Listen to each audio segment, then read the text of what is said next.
Hello दोस्तों, कैसे हैं आप। स्वागत है आपका हमारे YouTube channel BSc education learner पे। तो दोस्तों, आज हम शुरू कर रहे हैं बीएससी फर्स्ट ईयर के सब्जेक्ट जूलॉजी का सेकंड सेमेस्टर। क्योंकि बहुत सारी यूनिवर्सिटी कॉलेजों में तो फर्स्ट सेमेस्टर के एग्ज़ाम हो चुके हैं, तो मैं आपको फर्स्ट सेमेस्टर के भी क्वेश्चन प्रोवाइड कराऊंगा। लेकिन मैं आज सेकंड सेमेस्टर के जूलॉजी का स्टार्ट कर रहा हूँ। आज हम पढ़ेंगे सेकंड सेमेस्टर के यूनिट फर्स्ट का। जो यूनिट फर्स्ट का नाम है प्रोकैरियोटिक एवं यूकैरियोटिक कोशिकाएं।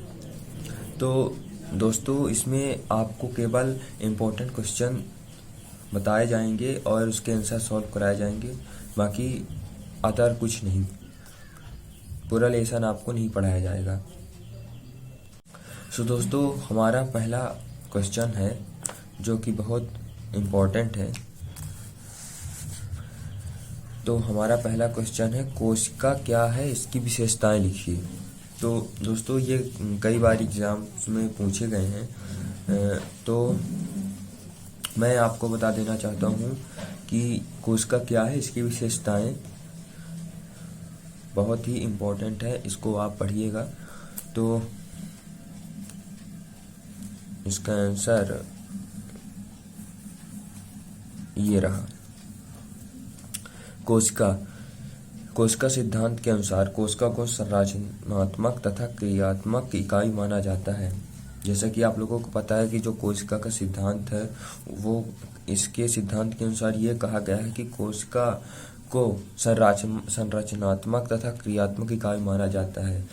मतलब कि कोशिका को संरचना और क्रिया दोनों ही माना जाता है। मतलब कि इसमें संरचना भी होती है और क्रिया भी होती है। ठीक है दोस्तों, इसके आगे इसकी परिभाषा देखते हैं।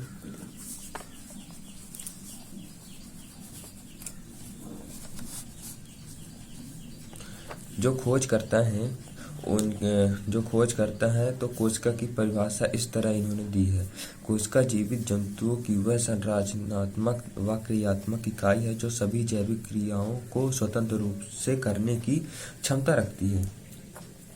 मतलब कि कोशिका जीवित जंतुओं की वह संरचना, मतलब कोशिका वह जैव जंतुओं की संरचना व क्रिया है जो सभी जैविक क्रियाओं को स्वतंत्र रूप से करने की क्षमता रखती है। अर्थात जो एकदम स्वतंत्र रूप से, मतलब क्रिया स्वतंत्र रूप से करने की वह क्षमता रखती है, कैपेसिटी रखती है।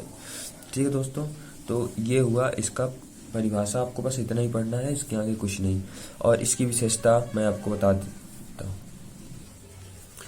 तो दोस्तों, कोशिका की समान विशेषताएं, इसमें कुछ महत्वपूर्ण विशेषताएं हैं, तो कृपया आप इसे पढ़ लीजिएगा क्योंकि एग्ज़ाम की दृष्टि से ये बहुत ही इम्पोर्टेंट है। और इसकी विशेषताएं मैंने 10 लिखी हैं, बहुत सारी हैं पर मैंने 10 इम्पोर्टेंट लिखी हैं। तो आप इसे एक बार देख लीजिए और वीडियो पॉज करके आप इसे लिख भी लीजिएगा।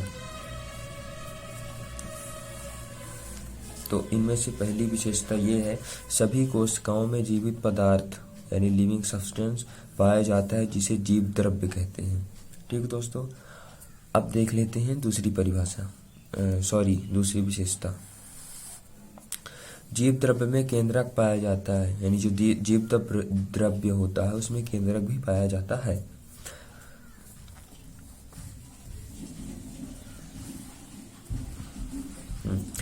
सभी कोशिकाओं के चारों ओर एक चयनात्मक पारगम्य कला पाई जाती है, जिसे कोशिका झिल्ली कहते हैं। हमारी तीसरी विशेषता यही है कि सभी कोशिकाओं के चारों ओर एक चयनात्मक पारगम्य कला पाई जाती है, यानी महत्वपूर्ण या चयन की हुई विशेषता, यह पारगम्य कला जो होती है वो पाई जाती है, जिसे कोशिका झिल्ली हम कहते हैं। सभी कोशिकाओं में उपापचय क्रियाएं होती हैं, यानी मेटाबॉलिक, जो कि कोशिकाओं में होती है। दोस्तों, हमारा पांचवा विशेषता ये है कि सभी कोशिकाओं में न्यूक्लिक अम्ल या न्यूक्लिक एसिड आनुवांशिक पदार्थ का कार्य करता है। ठीक है दोस्तों, हमारा जो छठवां विशेषता बनती है वो ये कहती है सभी कोशिकाओं में न्यूक्लिक अम्ल व प्रोटीन संश्लेषण की विधि एक समान होती है। मतलब कि जितनी भी कोशिकाएं होती है उसमें न्यूक्लिक एसिड और प्रोटीन संश्लेषण की विधि एक समान ही होती है, मतलब एक ही तरह की कार्य करती है। हमारा सातवां विशेषता कोशिकाओं में स्वतंत्रता पूर्वक विभाजन की क्षमता पाई जाती है। मतलब जो कोशिका होती है उसमें स्वतंत्रता पूर्वक यानी स्वतंत्र रूप से विभाजन की क्षमता पाई जाती है, यानी जो जब वो अलग होती हैं तो उसमें क्षमता एकदम स्वतंत्र होती है। हाँ, और आठवीं विशेषता कोशिका बाहर से पदार्थ को ग्रहण करने की क्षमता रखती है। जो कोशिका होती है वो बाहर से जो पदार्थ होते हैं उसको ग्रहण कर लेती है, मतलब ग्रहण करने की उसमें क्षमता पूरी होती है। ठीक है, और नौवां देख लेते हैं। कोशिकाओं द्वारा बाहरी वातावरण से उद्दीपन ग्रहण करने की क्षमता होती है।